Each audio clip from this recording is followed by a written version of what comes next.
Hi, ನಾನು Kavya, associate embryologist, Vardhan fertility centre. ಇವತ್ತು ನಾನು ಅಜೋಸ್ಪರ್ಮಿಯಾ ಬಗ್ಗೆ ಮಾತಾಡ್ತೀನಿ. ಮೇಲ್ ಇನ್ಫರ್ಟಿಲಿಟಿ ಅನ್ನೋದು ಈಗ ತುಂಬಾ ಕಾಮನ್ ಆಗಿ ನೋಡ್ತಾ ಇದ್ದೀವಿ.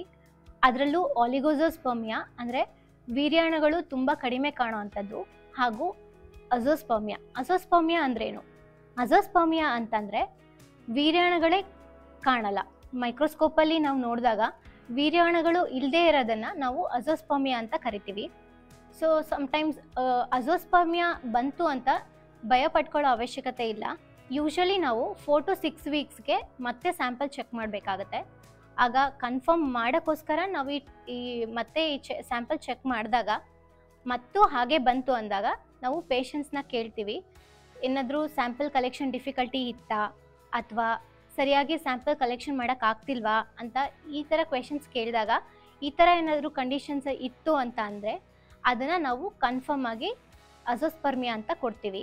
ಯಾವ ರೀಸನ್ಸ್ ಇರ್ಬೋದು ಈ ಸ್ಪರ್ಮ್ಸ್ ಪ್ರೊಡ್ಯೂಸ್ ಆಗ್ತಿಲ್ಲ ಅಂತ ತಿಳ್ಕೊಳ್ಳೋದಾದರೆ, ಒಂದು ಹಾರ್ಮೋನಲ್ ಇಂಬ್ಯಾಲೆನ್ಸ್ ಆಗಿರ್ಬೋದು, ಇನ್ನೊಂದು ಜೆನೆಟಿಕಲ್ ಇಶ್ಯೂಸ್ ಆಗಿರ್ಬೋದು, ಅಥವಾ ಲೈಫ್ ಸ್ಟೈಲ್ ಚೇಂಜಸ್ ಆಗಿರ್ಬೋದು, like smoking, alcohol or drug addiction, ಅಥವಾ ಏನಾದರೂ ಸರ್ಜರೀಸ್ ಆಗಿರ್ಬೋದು, ಅನ್ಕಂಟ್ರೋಲ್ಡ್ BP ಆರ್ ಡಯಾಬಿಟೀಸ್ ಆಗಿರ್ಬೋದು, ಹಾಗೂ ಹೀಟ್ ಫ್ಯಾಕ್ಟ್ರೀಸಲ್ಲಿ ವರ್ಕ್ ಮಾಡ್ತಿರ್ತಾರೆ ಆ್ಯಂಡ್ ಕೆಮಿಕಲ್ ಫ್ಯಾಕ್ಟ್ರೀಸಲ್ಲಿ ವರ್ಕ್ ಮಾಡ್ತಿರ್ತಾರೆ, ಅಥವಾ ಏನಾದರೂ ವೆರಿಕೋಸೀಲ್ ಆಗಿರ್ಬೋದು, ಅಂದರೆ ರಕ್ತನಾಳದಲ್ಲಿ ಗಟ್ಟಿ ಆಗಿರುತ್ತೆ, ಅಂದರೆ ಟೆಸ್ಟಿಸ್ ಸುತ್ತ ಬಂದಿರುತ್ತೆ, ಆ ಥರ ಕಂಡೀಷನ್ಸಲ್ಲಿ. ಸೊ ಈಗ ನಾವು ಅಜೋಸ್ಪರ್ಮಿಯಾ ನೋಡೋದಾದರೆ ಅದರಲ್ಲಿ ನಮಗೆ 2 ಕ್ಯಾಟಗರೀಸ್ ಇದೆ. ಅದು ಒಂದು ಅಬ್ಸ್ಟ್ರಕ್ಷನ್ ಅಜೋಸ್ಪರ್ಮಿಯಾ, ಇನ್ನೊಂದು ನಾನ್ ಅಬ್ಸ್ಟ್ರಕ್ಷನ್ ಅಜೋಸ್ಪರ್ಮಿಯಾ ಅಂತ ಹೇಳ್ತೀವಿ.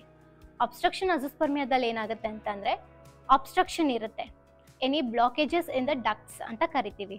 ಯಾವೆಲ್ಲ ಕಂಡೀಷನ್ಸಲ್ಲಿ ನಾವು ಅಬ್ಸ್ಟ್ರಕ್ಷನ್ ನೋಡ್ಬೋದು ಅಂದರೆ ಇನ್ಫೆಕ್ಷನ್ಸ್ ಆಗಿರುತ್ತೆ, ಹಾಗೂ ವೆರಿಕೋಸೀಲ್ ಇದ್ದಾಗ ನಾ ಹೇಳ್ದಂಗೆ, ಹಾಗೂ ಎನಿ ಸರ್ಜರೀಸ್ ಏನಾದರೂ ಆಗಿದ್ರೆ ಆ ಸಮಯದಲ್ಲಿ ನಾವು ಅಬ್ಸ್ಟ್ರಕ್ಷನ್ ಅಜೋಸ್ಪರ್ಮಿಯಾ ಅಂತ ಹೇಳ್ತೀವಿ. ಅದು ನಮಗೆ ಕನ್ಫರ್ಮ್ ಮಾಡ್ಕೊಳ್ಳೋಕ್ಕೆ ನಾವು ಫ್ಯೂ ಬ್ಲಡ್ ಟೆಸ್ಟ್ ಎಲ್ಲ ಇರುತ್ತೆ, ಫ್ಯೂ ಬ್ಲಡ್ ಟೆಸ್ಟ್ ಮಾಡಿಸ್ಬೇಕಾಗುತ್ತೆ. ನೀವು ಈ ಥರ ಅಬ್ಸ್ಟ್ರಕ್ಷನ್ ಅಜೋಸ್ಪರ್ಮಿಯಾ ಬಂದಿದೆ ಅಂತೇಳಿ ಟೆನ್ಷನ್ ಮಾಡ್ಕೊಳ್ಳೋದು ಏನೂ ಇಲ್ಲ. ಡಾಕ್ಟರ್ಸ್ ಜೊತೆ ಡಿಸ್ಕಸ್ ಮಾಡಬೇಕಾಗುತ್ತೆ.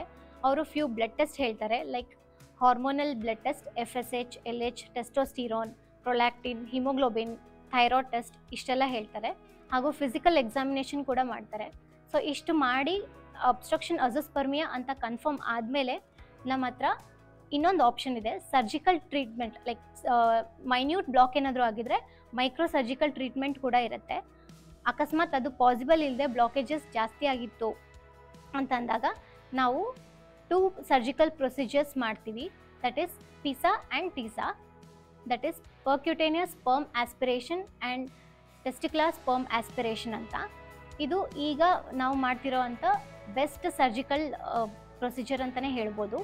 ಅದರಲ್ಲಿ ನಮಗೆ ಟೆಸ್ಟಿಸಿಂದ ಡೈರೆಕ್ಟಾಗಿ ಸ್ಪರ್ಮ್ಸ್ನ ಒಂದು ಸಣ್ಣ ಸೂಜಿಯಿಂದ ಸ್ಪರ್ಮ್ಸ್ನ ನಾವು ಆಸ್ಪಿರೇಟ್ ಮಾಡಿ ಡಿಶಲ್ಲಿ ನೋಡಿದಾಗ ಅಂಡರ್ ಮೈಕ್ರೋಸ್ಕೋಪ್ ಸ್ಪರ್ಮ್ಸ್ ಏನಾದರೂ ಇತ್ತು ಅಂದರೆ ಅದನ್ನು ನಾವು ಫರ್ದರ್ ICSI ಆರ್ IVF ಪ್ರೊಸೀಜರ್ಸ್ಗೆ ಯೂಸ್ ಮಾಡ್ತೀವಿ. ಆರ್ ಫರ್ದರ್ ಏನಾದರೂ ಟ್ರೀಟ್ಮೆಂಟ್ ಬೇಕು ಅಂದಾಗ ಆ ಸ್ಪರ್ಮ್ಸ್ನ ನಾವು ಸ್ಟೋರ್ ಮಾಡಿ ಕೂಡ ಇಡ್ಬೋದು. So this is about PISA and TISA. So second category ನೋಡೋದಾದರೆ non obstruction azoospermia. Non obstruction ಅಜೋಸ್ಪರ್ಮಿಯಾದಲ್ಲಿ ಅಗೇನ್ ವಿ ಹ್ಯಾವ್ 2 ಕ್ಯಾಟಗರೀಸ್. ಒಂದು ಟೆಸ್ಟಿಕ್ಯುಲರ್ ಫೇಲ್ ಆದಾಗ ಪ್ರೊಡ್ಯೂಸ್ ಆಗಲ್ಲ, ಇನ್ನೊಂದು ಸಪೋರ್ಟಿವ್ ಸ್ಟ್ರೆಂತ್ ಇರುವಾಗ ಪ್ರೊಡ್ಯೂಸ್ ಆಗಲ್ಲ. ಸೊ ಈ ಕಂಡೀಷನ್ಸನ್ನು ನಾವು ನಾನ್ ಅಬ್ಸ್ಟ್ರಕ್ಷನ್ ಅಜೋಸ್ಪರ್ಮಿಯಾ ಅಂತ ಕರಿತೀವಿ. ಮೇನ್ಲಿ ನಾವು ಅಬ್ಸ್ಟ್ರಕ್ಷನ್ ಅಜೋಸ್ಪರ್ಮಿಯಾ ಕಂಡೀಷನ್ಸ್ನೇ ಜಾಸ್ತಿ ನೋಡೋದ್ರಿಂದ ಈ 2 ಸರ್ಜಿಕಲ್ ಪ್ರೊಸೀಜರ್ಸ್ ತುಂಬಾ ಪೇಷಂಟ್ಸ್ಗೆ ಹೆಲ್ಪ್ಫುಲ್ ಆಗಿರುತ್ತೆ. ನೀವು ಕ್ವೆಶನ್ಸ್ ಕೇಳ್ಬೋದು, ನಮಗೆ ಅಜೋಸ್ಪರ್ಮಿಯಾ ಇದೆ, ನಾನ್ ಅಬ್ಸ್ಟ್ರಕ್ಷನ್ ಇರ್ಬೋದಾ ಅಂತ ಡೌಟ್ಸ್ ಇರುತ್ತೆ. ಸೊ ಅಬ್ಸ್ಟ್ರಕ್ಷನ್ ಅಜೋಸ್ಪರ್ಮಿಯಾ ಇದೆ, ನಮಗೆ ಮಕ್ಕಳಾಗುತ್ತಾ ಅಂತ ಡೌಟ್ ಇರ್ಬೋದು. ಹೌದು, ನಾನು ಹೇಳ್ದಂಗೆ ಸರ್ಜಿಕಲ್ ಪ್ರೊಸೀಜರ್ಸ್ ಇರೋದ್ರಿಂದ ನಿಮಗೆ ಈ ಥರ ಸಣ್ಣ ಸೂಜಿಯಿಂದ ಸ್ಪರ್ಮ್ಸ್ ತೆಗೆದು ನೋಡಿ ಸಿಕ್ಕಿದ್ರೆ ಖಂಡಿತ ನಿಮ್ಮ ಸ್ಯಾಂಪಲ್ನೇ ಯೂಸ್ ಮಾಡಿಕೊಂಡು ನಿಮ್ಮದೇ ಆದ ಮಗುನ ನಾವು ಕೊಡೋಕ್ಕೆ ಟ್ರೈ ಮಾಡ್ತೀವಿ. ಇದ್ರ ಬಗ್ಗೆ ನಿಮಗೆ ಏನೇ ಫರ್ದರ್ ಡೌಟ್ಸ್ ಇದ್ದಲ್ಲಿ ನಮ್ಮ ಹಾಸ್ಪಿಟಲ್ಗೆ ಭೇಟಿ ನೀಡಿ ಎಕ್ಸ್ಪರ್ಟ್ಸ್ ಜೊತೆ ಮಾತಾಡಿ ಅವ್ರು ನಿಮ್ಮ ಡೌಟ್ಸ್ನ ಕ್ಲಿಯರ್ ಮಾಡ್ತಾರೆ. ಸೊ ನಮ್ಮ ಯೂಟ್ಯೂಬ್ ಚಾನಲ್ನ ಸಬ್ಸ್ಕ್ರೈಬ್ ಮಾಡಿ, ಲೈಕ್ ಮಾಡಿ ಹಾಗೂ ಕಮೆಂಟ್ ಮಾಡಿ. Thank you.